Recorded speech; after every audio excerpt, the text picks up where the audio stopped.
Now, lawyer Miguna has faulted Deputy President Rigathi Gachagua for going ballistic on South African politician Julius Malema, who was in Kenya for a tour. The Deputy President picked issue with Malema, who had launched criticisms on President William Ruto. Malema was displeased with Ruto's perceived lack of solid stance on Pan-Africanism whenever he was out of the continent.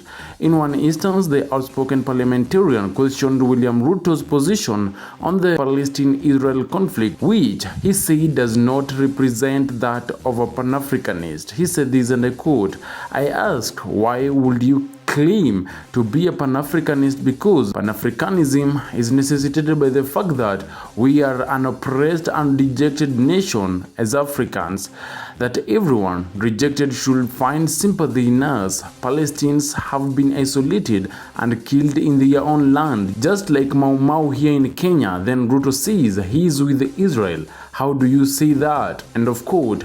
Seeking to shield Ruto against the attacks, the Deputy President counseled the South African leader to respect the leaders of the country he was attending. Gachagua pointed out that the country that Malema came from was not any better compared with Kenya, asking him to keep off Kenyan affairs. Gachagua said this, and I quote, "I had a certain leader from South Africa criticizing the government.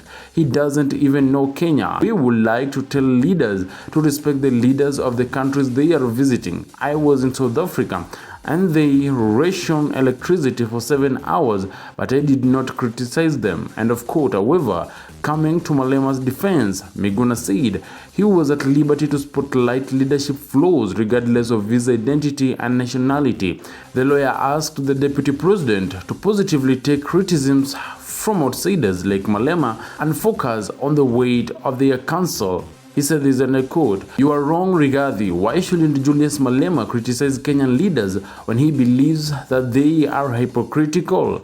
Who stopped you from criticizing the South African leaders when you were there? Self-censorship and the misguided belief that visitors shouldn't point out our errors serves the privileged like you, but it doesn't serve the majority of the people for whom Malema spoke. Focus on the message, not on the status of the messenger. Our people deserves better. Africans must stop supporting Zionist, apartheid Israel." End of quote. This is Cuba News.